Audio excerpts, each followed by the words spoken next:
hermanos, les invito a que abran conmigo sus Biblias al Evangelio de Lucas, Lucas capítulo 19, y hoy vamos a estar viendo los versículos 45 al 48. Y cuando lo tengan, digan un fuerte amén. Gloria a Dios. Lucas capítulo 19, versículos 45 al 48.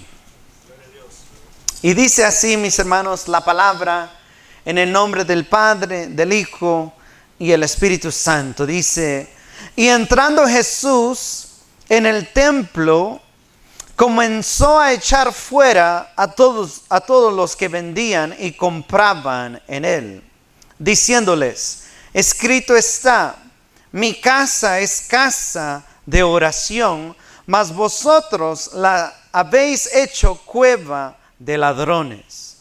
Y enseñaba cada día en el templo, pero los principales sacerdotes, los escribas y los principales del pueblo procuraban matarle, y no hallando nada que pudieran hacerle, porque todo el pueblo estaba suspenso oyéndole. Aleluya. Hermanos, el mensaje de hoy le he puesto de tema la casa de Dios. Digan conmigo, la casa de Dios. Hermanos, la semana pasada vimos a Jesucristo y vimos los detalles cuando Él entró a la ciudad de Jerusalén. Y al entrar a la ciudad, quizás muchos discípulos, quizás el pueblo pensó que Él iba a ir derechito a Pilato, derechito a los soldados romanos y comenzar una guerra o quizás una revolución. Pero vemos que Él no hizo eso. La primera cosa que Él hizo es ir a su casa, es ir al templo de Dios. Jesucristo, mis hermanos, al entrar a la ciudad, se dirige hacia el templo. Y cuando llega al templo, lo que Jesucristo encuentra en su casa es un desorden y un caos total. Encuentra a ladrones en vez de adoradores. Encuentra enemistad en vez de santidad, porque lo quieren matar. Y encuentra codicia en vez de enseñanza. El relato de Lucas no nos da estos detalles, pero el Evangelio de Mateo y Marcos nos dice que Jesús, al entrar al templo, comenzó a volcar las mesas y comenzó a agarrar estas sillas y las comenzó a tirar y a voltear. Tiró las mesas de los que estaban vendiendo, tiró las mesas de los cambistas y echó fuera a toda la gente que estaba pasando por el templo. Mucha gente usaba esa área del templo para llegar a una parte de la ciudad, a otra parte de la ciudad, porque estaba todo conectado. Entonces, habían convertido en algo sagrado en algo común. Y el Señor se enojó gravemente. A través de este pasaje, mis hermanos, vemos que a Jesús le importa profundamente lo que hacemos en su casa. El Señor, mis hermanos, tiene un celo por su casa. Y nosotros como ministros, como creyentes, como hijos de Dios, no podemos venir a la casa de Dios y hacer lo que se nos pega la gana. Tenemos que hacer lo que Él quiere que nosotros hagamos. Jesucristo entró a su casa, entró al templo, en su casa en Jerusalén. Pero ¿qué de esta casa? ¿Qué de Iglesia Gracia de Dios? Cuando Jesucristo entra a Iglesia Gracia de Dios, porque Cristo entra a las iglesias. El libro de Apocalipsis nos dice que Él tenía muy en mente a todas sus iglesias. Sabía dónde estaban y sabían exactamente lo que estaban haciendo. Y Él entraba a la iglesia. Cristo entra a Iglesia Gracia de Dios. Y cuando Jesús entre aquí, cada vez que nos reunamos, cuando Jesús entra, ¿qué es lo que Él encuentra aquí, mis hermanos? ¿Qué encuentra el Señor al entrar en su casa, Iglesia Gracia de Dios? ¿Qué busca el Señor? ¿Qué espera el Señor cuando Él entra a su casa? Nosotros cuidamos nuestra casa, ¿no? Ustedes lo cuidan, lo mantienen, lo limpian. ¿Qué es lo que el Señor espera cuando entra a su casa? Esto es lo que hoy estaremos viendo. Punto número 1, mis hermanos. ¿Qué busca el Señor en su casa? Punto número 1. Él busca adoración. Digan conmigo, Él busca adoración. Gloria a Dios. Porque miren lo que dice el versículo 45. Dice, y entrando en el templo, Él no encontró adoración. Él encontró los que vendían y los que compraban. Dice, comenzó a echar fuera a todos los que vendían y compraban en Él.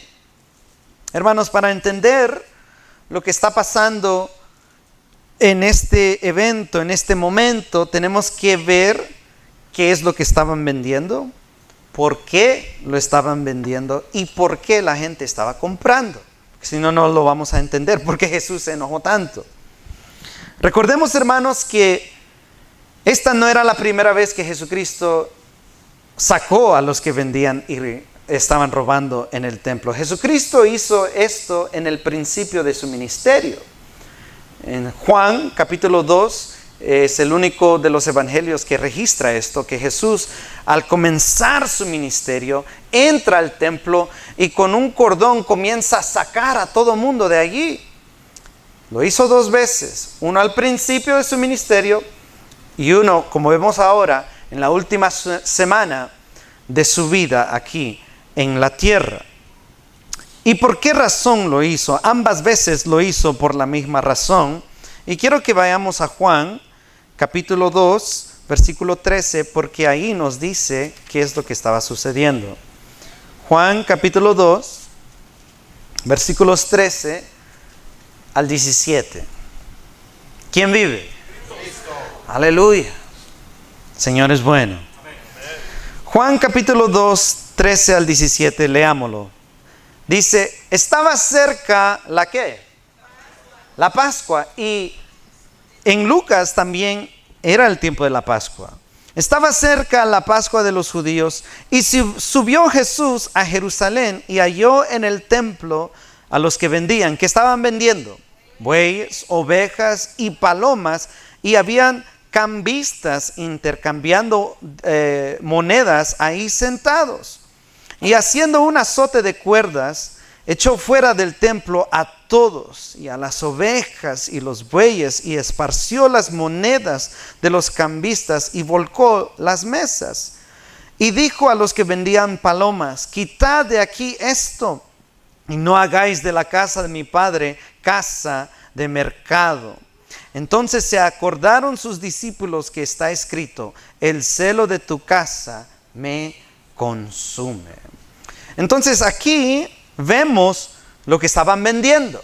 Estaban vendiendo bueyes, ovejas y palomas. ¿Por qué? Porque era la semana de la Pascua, en donde todo judío alrededor del mundo tenía que viajar a Jerusalén y cumplir con las fiestas escritas en el Antiguo Testamento. En el Antiguo Testamento, Dios a través de Moisés le había dicho al pueblo que todo judío alrededor del mundo se tenía que presentar a la ciudad en el templo y cumplir con la ley y sacrificar en el día de la Pascua, en la semana de la Pascua. Entonces, mis hermanos, los judíos no solo vivían en Judea, no solo vivían en Galilea, sino vivían en África, vivían en Europa, vivían en todas partes del mundo. Pero en esa semana, todos los judíos alrededor de todo el mundo iban a Jerusalén. Se pueden imaginar que en esta fecha había mucha gente Por eso aproximan que había entre 1.5 a 2 millones de judíos en esta semana presentes ahí. Entonces, ¿por qué es que habían personas que vendían bueyes, palomas y todo? Bueno, porque en esa semana cada persona tenía que sacrificar, dar una ofrenda, ofrecer un holocausto a Dios. Para los que vivían ya en Judea, en Belén o en Jerusalén, en la ciudad, eso era fácil. Llevaban su animal y ya estuvo, estaban cerquita. Pero los que vivían en Europa, los que vivían al oeste, los que vivían en África, llevar contigo holocausto no era fiable, no era algo fácil. Entonces ellos preferían, porque el camino era de pie, y tenían que algunos caminar 250 millas, otros 500 millas para llegar a cumplir con las fiestas. Entonces, para uno, supongamos que vivía en África, caminar con todos tus holocaustos a pie a Jerusalén no tenía sentido. Entonces ellos decían, no, voy a ir y allá compro un buey, compro una oveja, compro una paloma y se lo ofrezco al Señor. ¿Okay? ¿Y por qué muchos también hacían esto? ¿Por qué es que compraban en vez de traer a sus propios animales como sacrificio? Bueno, porque en muchas ocasiones, según historiadores, cuando alguien llevaba, supongamos que había un judío en Alexandria de África, cuando viajaba a Jerusalén en esas fechas, y supongamos que se llevó su animal, muchas veces al llegar al templo, los sacerdotes inspeccionaban el animal. Y decían, oh, qué bueno que trajiste tu animal, pero mira, aquí tiene una manchita. Oh, aquí tiene un pequeño defecto, así que no es aceptable para el Señor. Pero aquí tenemos uno que te podemos vender, que sí es aceptable, ya lo inspeccionamos y ese sí pasa la cualidad que se requiere para ofrecerle al Señor. Y porque la ley requería que cada uno diera, no tenían más opción que comprar uno. ¿Y qué creen? ¿Creen que lo vendían barato? Lo vendían a precios muy altos y se aprovechaban, estafaban. Era una tranza, era una mercadería, era un negocio, y todo eso ocurriendo en el templo del Señor. Y uno pensaría que ahí se terminaba la tranza, pero había más tranzas. Porque de acuerdo con la ley, cada varón judío mayor de 20 años en la Pascua no solo tenía que traer y ofrecer un holocausto, sino también tenía que pagar su impuesto del templo que se usaba para el mantenimiento del templo. Eso se encuentra en Éxodo 30, versículos 13 al 16, para el que lo quiera leer por tarea. Pero allí la ley requería, en Éxodo 30, 13 al 16, que cada judío varón mayor de 20 años tenía que pagar el impuesto del templo. No era nada malo, era así como Dios lo organizó, así como las ofrendas que se usan aquí se usan para el ¿qué? Para el templo. Pero, digan conmigo, pero había un problema. Los que venían de otro país, los que venían de otro país y tenían otra moneda, en este tiempo habían 3 monedas. 3, supongamos que estaba el dólar, el quetzal y los pesos, ¿verdad? Y cada quien cargaba, dependiendo de dónde era, traía su dinero, su tipo de moneda. Y en este entonces estaba el dinero imperial, es decir, el romano. Estaba el dinero provincial, el griego.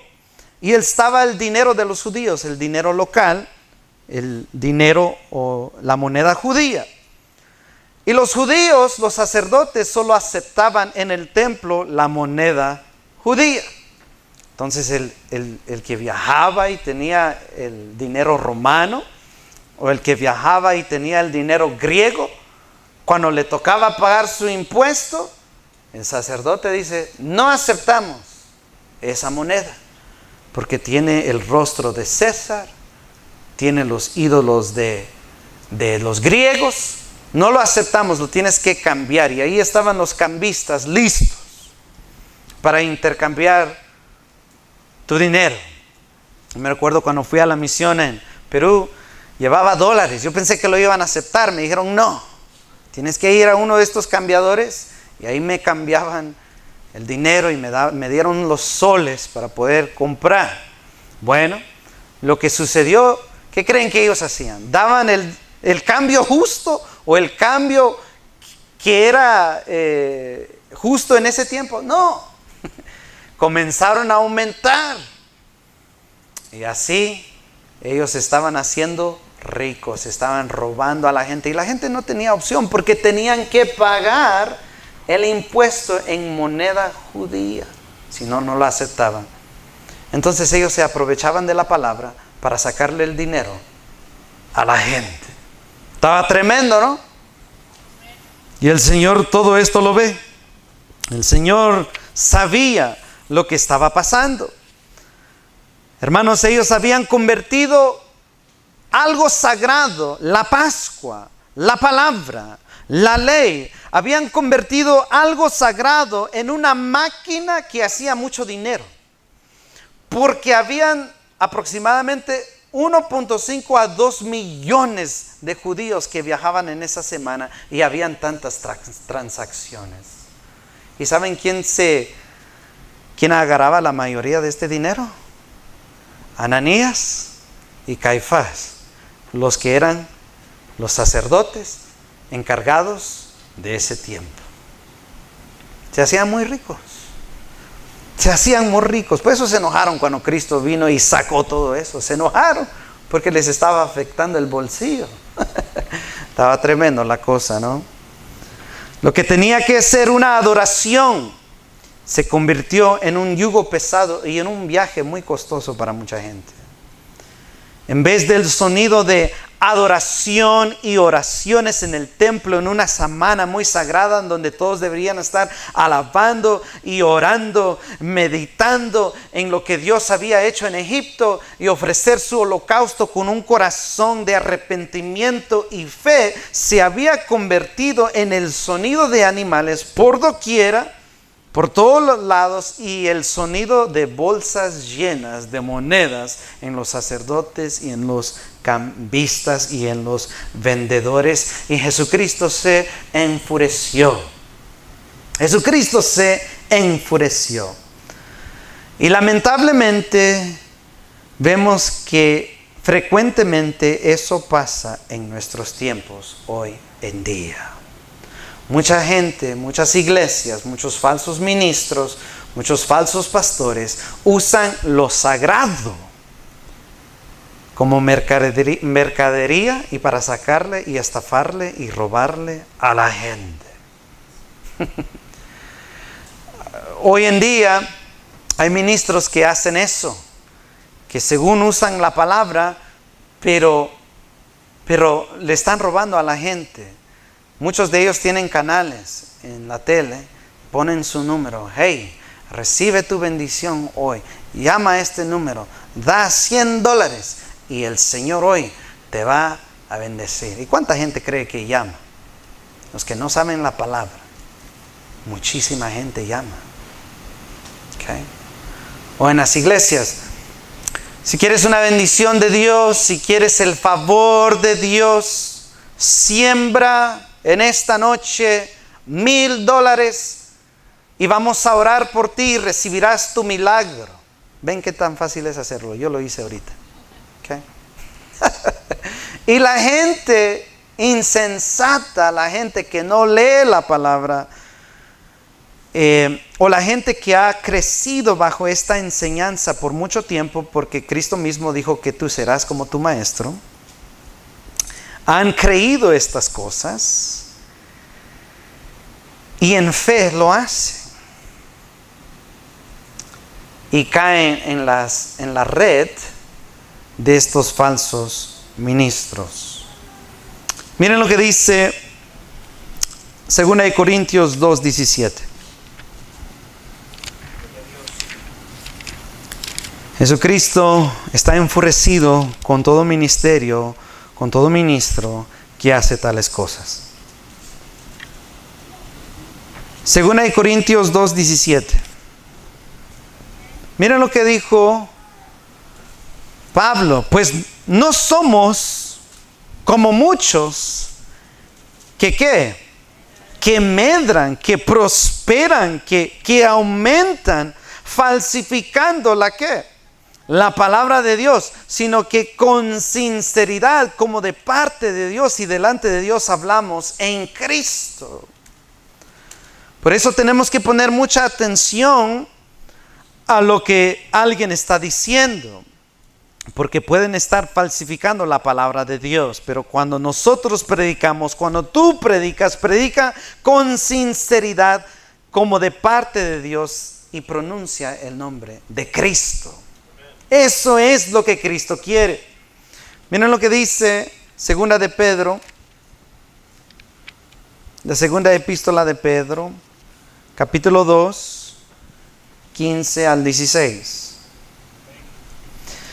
Dice, Pedro está hablando de los falsos maestros, falsos profetas. Dice, han dejado el camino recto y se han extraviado siguiendo el camino de ¿quién? De Balaam. ¿Y qué quería Balaam? ¿Se recuerdan en el libro de Números? ¿Qué quería? Dinero. Quería dinero. Y dice, hijo de Beor, el cual amó digan conmigo, el premio de la maldad, y fue reprendido por su iniquidad, pues una muda bestia de carga, hablando con voz de hombre, refrenó la locura del profeta. Vayan conmigo a Judas 11, el penúltimo libro del Nuevo Testamento. Judas 11. Miren lo que dijo el medio hermano de Jesucristo. Dijo, ay de ellos, porque han seguido el camino de ¿quién? De Caín, y se lanzaron por locura en el error de Balaam y perecieron en la contradicción de Coré. El Señor, mis hermanos, cuando entró a su casa en ese día, lo que encontró fue tranza, robo, engaño, estafas, la torsión de las escrituras, falsas promesas de la gente, etcétera, etcétera. Pero déjame decirte que el Señor no busca eso en su iglesia. Desecha, odia esas cosas. El Señor lo que quiere encontrar en la iglesia cuando Él entre es oración y adoración. Eso es lo que el Señor quiere encontrar. Miren lo que dice Lucas 19, 46. Dice, les dijo, escrito está, mi casa es casa de oración. Hermanos, iglesia, gracia de Dios, este templo que el Señor ha construido, esta iglesia, mis hermanos, iglesia, gracia de Dios, es para tener comunión con Dios y adorar a Dios, su gran nombre, con cánticos, salmos e himnos, como acabamos de hacer hoy. Aleluya, gloria a Dios. ¿Qué quiere el Señor cuando entra en su casa? Quiere adoración en espíritu y en verdad de cada uno de nosotros, no solo los que están aquí, pero también a los que están allí. El Señor quiere una adoración genuina en espíritu y en verdad. Y como Pablo le dijo a Timoteo, levantaos manos santas. Quiere no solo que le cantes, sino que tu cántico sea del corazón y en santidad. Eso es lo que el Señor quiere. Él quiere de nosotros alegría, júbilo, el batir de nuestras manos, el sonido de los instrumentos. Solo lee los Salmos, el cuarto libro de los Salmos, los últimos capítulos. Te darás cuenta que el Señor quiere una nueva canción. Él quiere que le adoremos, que exaltemos su gran nombre. Eso es lo que el Señor quiere de Iglesia Gracia de Dios. Él quiere la oración de un pueblo que como un incienso aromático llega al trono de Dios. La adoración de su pueblo llega al oído de Dios. Eso es lo que Dios quiere de su iglesia. Él quiere que cuando tú vengas aquí des gratitud, que des oraciones de arrepentimiento, oraciones de confesión, oraciones de dependencia en Él, oraciones pidiendo santificación. Él quiere ofrendas de gozo y alegría. Aleluya. Eso es lo que el Señor quiere cuando tú vengas a su casa. Pero ¿qué haces cuando vienes a su casa? ¿Pierdes el tiempo? ¿Prestas atención? ¿Alabas? ¿O te quedas en el teléfono? ¿Te quedas distraído? ¿Te quedas con los brazos cruzados? ¿No alabas a Dios? Hermanos, el Señor es digno de nuestra alabanza. Cuando estamos aquí solamente 2 horas. No pierdas el tiempo. El teléfono lo podemos usar todos los otros días. O hoy mismo si quieres, cuando llegas a tu casa. Pero no dejes perder este tiempo. Cuando Cristo venga, Él quiere encontrar a su pueblo danzando en júbilo, con cantos de alegría y acciones de gracias. Eso es lo que Dios quiere. ¿Me pueden imaginar que Cristo entre aquí hoy y nos encuentre ahí, unos durmiendo, unos en el teléfono, otros platicando con el hermano, etcétera, etcétera? No. Venimos aquí, el Señor no quiere un caos, no quiere un desorden. Cristo quiere adoración. Amén. Estamos en la casa de Dios. Estamos en un lugar hermoso. Y otra cosa, tienes que ir a la casa de Dios. El Señor está en su casa. Pero si no vienes a la iglesia con frecuencia, ¿dónde está tu adoración? Oh, yo alabo al Señor en casa. Ok, gloria a Dios. La Biblia habla de eso. Pero si lees todo el libro de Hechos, no verás a ningún cristiano adorando solo. Todos estaban juntos, alabando en el templo, buscando la presencia de Dios. Hermanos, muchos hacen, no puedo ir a la iglesia, no puedo ir al templo del Señor hoy porque tengo algo que hacer. Tienes que cambiar eso. No pongas a Cristo en tu horario, haz tu horario alrededor de Cristo. ¿Okay? Él es lo primordial, Él es lo más grande y Él es digno de nuestra adoración. Hoy es el día del Señor. El día del Señor no es para nosotros, es para Él. Alaba al Rey, adora al Rey, dale lo mejor al Rey. Amén. Cristo quiere culto y nosotros se lo vamos a dar. Eso es lo que el Señor quiere. Y punto número 2, ¿qué quiere el Señor en su casa? El Señor quiere santidad. Digan conmigo, el Señor quiere santidad. Cuando Él viene aquí, Él quiere encontrar santidad. Quiere encontrar algo puro, algo verdadero, algo santo, útil para sus manos. Porque miren lo que dice el versículo 46. Les dijo, mi casa es casa de oración. Digan conmigo, mas vosotros la habéis hecho cueva de ladrones. Estoy en Lucas 19, 46. Jesucristo dijo, mas vosotros la habéis hecho cueva de ladrones. Este versículo, esa frase, cueva de ladrones, Cristo Jesús hizo referencia de Jeremías, capítulo 17.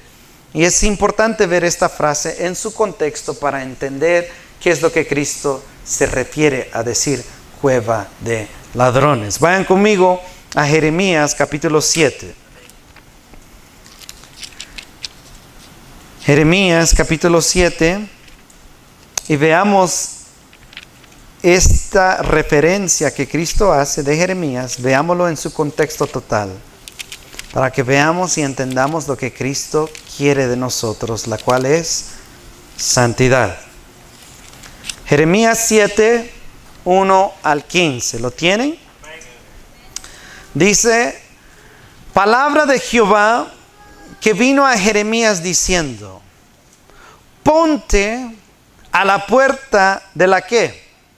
De la casa de Jehová, y proclama allí esta palabra y di, oíd palabra de Jehová, todo Judá, los que entráis por estas puertas para adorar a Jehová. Les dijo, escuchen, así ha dicho Jehová de los ejércitos, Dios de Israel.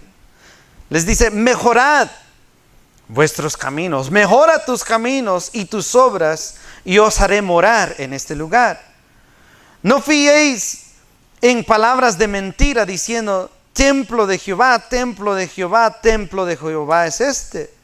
Pero si mejoraréis cumplidamente vuestros caminos y vuestras obras, si con verdad hiciereis justicia entre el hombre y su prójimo, y no oprimiereis al extranjero, al huérfano y a la viuda, ni a este lugar derramaréis la sangre inocente, ni anduviereis en pos de dioses ajenos para mal vuestro, os haré morar en este lugar, en la tierra que di a vuestros padres para siempre. Dios les dijo a ellos, si ustedes quieren permanecer aquí, hagan lo correcto. Y he aquí, vosotros confiáis en las palabras de mentira que no aprovechan, hurtando, matando, adulterando, jurando en falso, incensando a Baal y andando tras dioses extraños que no conocisteis. Vendréis y os pondréis delante de mí en esta casa sobre la cual es invocado mi nombre y diréis, líbranos, somos para seguir haciendo todas estas abominaciones. Miren lo que Dios dice. ¿Cómo puede ser que ustedes están hurtando, matando, adulterando, jurando en falso, dándole holocausto y incienso a Baal? Sin embargo, vienen y se postran delante de mí en mi casa y dicen y alaban. ¿Qué dijo Dios? Librados somos para seguir haciendo todas estas abominaciones. ¿Es cueva de qué? Ladrones delante de vuestros ojos esta casa sobre la cual es invocado mi nombre. He aquí que también yo lo veo, dice Jehová. El Señor ve cómo entramos en esta casa. Y Él lo sabe. Como nos dijo nuestro hermano Pedro, Él lo sabe. Hermanos, todos podemos venir aquí hermosos, vestidos, perfumados, bien bonitos, elegantes. Y gloria a Dios por eso, porque venimos con reverencia ante la presencia del Señor. Gloria a Dios. Pero lo más importante es cómo tú estás vestido en tu corazón. Venimos aquí a la iglesia según para adorar a Dios, alabar a Dios, decir santo, santo, santo. Pero al salir de esas puertas vamos a salir iguales y regresar a nuestro pecado como si nada. Hermanos, el Señor lo ve, el Señor lo sabe. Este púlpito, estos instrumentos, estas bocinas, estas sillas, estas paredes, estas puertas son sagradas. Tenemos que entrar a los atrios del Señor. Tenemos que entrar a la presencia del Señor en santidad. En santidad. El Señor está aquí, iglesia. Y saben lo hermoso de todo, es que ese mismo Dios es grande en misericordia y quiere perdonar. quiere sanar, quiere liberar. Él no quiere destruir. Él quiere perdonar, pero nos tenemos que arrepentir. ¿Cuántas veces le dijo a su iglesia: yo conozco tus obras, pero tengo algo contra ti? A todas las iglesias, ¿qué les dijo? Arrepiéntanse y yo vendré a ustedes otra vez. Tenemos que arrepentirnos y dejar atrás esas cosas que no agradan al Señor, porque te van a destruir. Nos van a destruir, nos alejarán del Señor. No vale la pena. Adoremos al Señor y vengamos a su casa en santidad. Hermanos, ¿cómo te sentirías tú si tú preparas algo tan bonito, tan especial, y tienes un invitado y él anda y entra a tu casa con lodo en los zapatos, no se bañó, anda todo sucio y como si nada en tu sofá que tienes bien acomodado, bien limpio, se sienta como si nada, y luego, no sé, diría: ¿y este qué? Hasta muchos no permiten que entres en su casa hasta que te quites los zapatos. Tengo un amigo asiático, era su cultura, que no podías entrar a su casa sin que te quitaras los zapatos. Imagínense, si nosotros tenemos reglas para nuestra casa, ¿cuánto más Dios? ¿Cuánto más Dios? Y Él quiere que entremos en santidad. Busquemos la santidad, iglesia. Santifiquémonos. Recordemos que no solo estas 4 paredes son el templo de Dios. El Nuevo Testamento también habla de que cada uno de nosotros individualmente también es el templo de Dios. Y Jesucristo vive en ti, Él mora en ti. Estamos caminando en santidad. ¿Saben lo tremendo de todo? Esta mercadería, todos estos cambistas, estas tranzas, este robo, ¿saben en qué parte del templo estaba ocurriendo? Tremendo detalle. El templo estaba en el centro y había la corte, el atrio de las mujeres, había otro atrio o espacio para los judíos, habían varias secciones.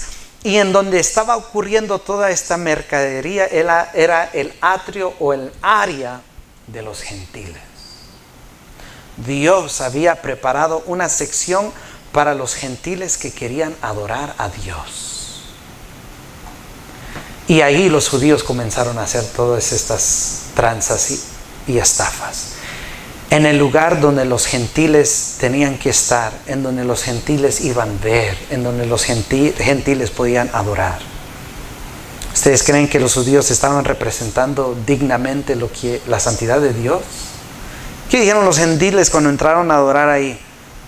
Yo vengo aquí al área de gentil para adorar a Dios, pero aquí hay un caos. Aquí hay robo. ¿Cómo creen que Dios se sintió que el área para los gentiles, donde los judíos tenían que ser luz, fueron piedra de tropiezo para los gentiles adorar a Dios? ¿Y no nos pasa eso como cristianos? Muchas veces nuestra vida no refleja la santidad de Dios. Por lo tanto, los gentiles no quieren ir a Dios. Él no es diferente. Él dice creer en Dios, pero mira cómo vive, mira lo que hace. Entonces, ¿qué diferencia hay entre Él y yo? El Señor nos manda a ser diferentes. Y a diferente no me refiero a que tú caminas más alto y que quieras sonar diferente o Dios te ama. No, actúa normal. Camina normal. La diferencia está en tu actitud, en cómo tú hablas, en tus acciones, en cómo tú piensas, en cómo diriges tu vida.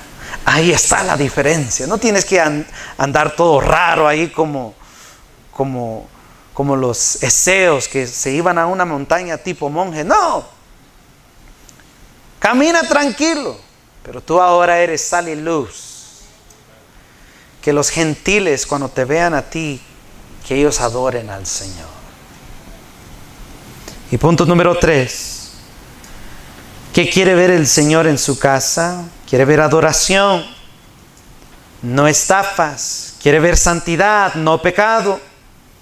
Y punto número 3, Él quiere enseñanza. Vean conmigo, Él quiere enseñanza. Miren lo que Cristo hizo al entrar al templo. Lucas 19:47. Y enseñaba, digan conmigo, y enseñaba cada día en el templo. Pero los principales sacerdotes, noten estos 3 grupos, los principales sacerdotes, los meros, los escribas, los más estudiados, y los principales del pueblo lo querían matar. Pero no hallando nada que pudieran hacerle, pero no hallaban nada en que pudieran hacerle, porque todo el pueblo estaba suspenso oyéndole. ¿Qué quiere el Señor en el templo? ¿Qué quiere el Señor en su casa? Quiere enseñanza. No olvidemos que Cristo fue conocido no solo como Señor y Salvador, sino como Maestro. Él enseñó las Escrituras. Él estudió las Escrituras. De hecho, iba de sinagoga en sinagoga. ¿Y qué es lo que hacía? Pedía un rollo, lo leía y lo enseñaba. Eso es lo que debería de ocurrir aquí en la iglesia. Y gloria a Dios que eso pasa cada reunión. Aleluya. Aprendemos. Pero ¿saben que eso no ocurre en toda iglesia? Eso está tremendo. Entonces, ¿qué predican de allí? ¿Tonterías? ¿Falsedades? ¿Sabiduría humana? ¿Doctrina de demonios? Pero no. ¿Qué es lo que Dios quiere en la iglesia? Gracia de Dios. Adoración, santidad y la buena y la sana doctrina. Jesús, al entrar al templo, comenzó a enseñar la palabra de Dios. Y cada vez que nos reunimos, la palabra de Dios debe ser proclamada y enseñada, porque eso es lo que cambiará el corazón del hombre. Mis palabras, mis experiencias no pueden cambiar el corazón del hombre. Pero la palabra, que es viva y eficaz, como una espada de doble filo, que corta en lo más profundo del hombre, eso sí puede cambiar. Amén. Jeremías habló de la palabra como un martillo en la mano de Dios, que tiene poder. Eso es lo que Dios quiere. Muchos menosprecian la enseñanza de las Escrituras. Dicen, no. Cristo fue un maestro. Y cuando ves todo el Nuevo Testamento, ¿qué hay? Pura teología.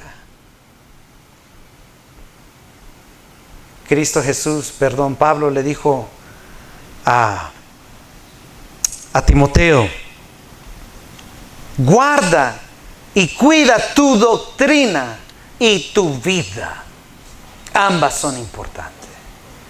Cuídate tu vida y cuida tu enseñanza. Importantísimo. Porque en los últimos y los postreros días muchos serán engañados y seguirán doctrinas de demonios. No lo dije yo, lo dice la palabra. ¿Dónde dice eso? Vayan conmigo a 1 Timoteo 4. 1 Timoteo capítulo 4. Versículos 1 al 3. Aleluya. Miren lo que dice. ¿Lo tiene?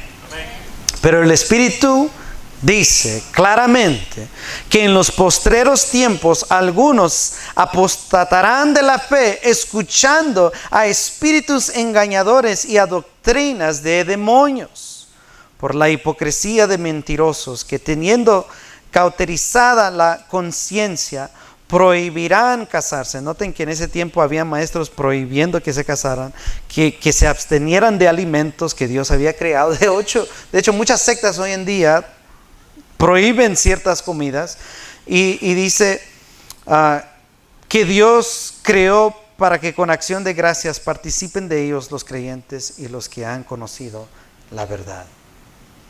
Miren lo que dice 2 de Timoteo, capítulo 4, versículos 3 y 4. Versículo 3. 2 de Timoteo 4, 3 dice: porque vendrá tiempo cuando no sufrirán la sana doctrina, sino que teniendo comezón de oír, se amontonarán maestros conforme a sus propias concupiscencias y se apartarán de la verdad el oído y se volverán a las fábulas. Pero tú, sé sobrio en todo, soporta las aflicciones, haz obra de evangelista, cumple tu ministerio. Vemos que esto ocurre alrededor de todo el mundo. Alrededor de todo el mundo. Tristemente, como en los tiempos de Jesucristo, hoy en día muchos quieren escuchar otro mensaje. Hoy en día, como en los tiempos de Cristo, quieren escuchar otro mensaje. Mucha gente sigue el evangelio de la prosperidad. Mucha gente sigue el evangelio de la superación. Muchos siguen el evangelio que Dios no juzga lo que tú quieres hacer.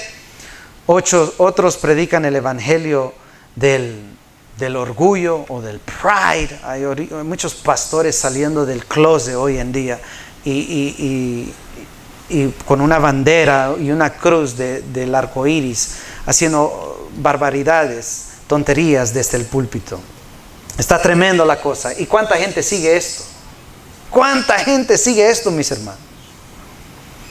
Muchísimos, muchísimos. El mundo no quiere la verdad. ¿Saben por qué el mundo no quiere la verdad? Porque la verdad confronta. Porque la verdad habla a tu conciencia. Cada vez que un hermano predica aquí, créeme que mi conciencia está oh, Señor Dios, necesito más de ti. Oh, Señor Dios, ese se dolió. La predicación de nuestro hermano Pedro este miércoles me estaba dando Y yo, Señor Dios, perdóname, necesito más de ti, necesito más santidad. Pero nos lleva al corazón de Dios, nos acerca al corazón de Dios. La verdadera palabra, como medicina, como alcohol a una herida, duele. Por eso mucha gente no la quiere escuchar, no la quiere soportar. Y por eso mucha gente que cantaron Hosana, Hosana, al Cristo, no ir al romano, sino ir al templo de los judíos y atacar no al romano, pero al judío. Por eso van a decir, esto no es el Mesías. Y van a querer crucificarlo dentro de unos pocos días. El mundo no quiere al verdadero Cristo. No quiere el Cristo de las Escrituras, porque el Cristo de las Escrituras confronta, transforma, santifica, exige frutos y Él busca la santidad. Si quieres seguir a ese Cristo, literalmente tienes que morir a ti mismo. Tienes que tomar tu cruz y morir para que Él viva en ti. Pero muchos no quieren pagar ese precio. Pero nosotros nos vamos a aferrar a la verdad. Nos vamos a aferrar a la sana doctrina. Vamos a perseverar en la verdad, porque es esa verdad la que hace libre a los cautivos. Seguiremos predicando y enseñando todo el consejo hasta que Dios venga. Es por eso que tenemos que estar en la casa de Dios. Es por eso que tenemos que congregarnos siempre, iglesia. ¿Qué quiere el Señor en su casa? ¿Qué quiere Dios de Iglesia Gracia de Dios? Quiere adoración. Digan conmigo, adoración. Quiere santidad. Y quiere enseñanza. Vamos a orar.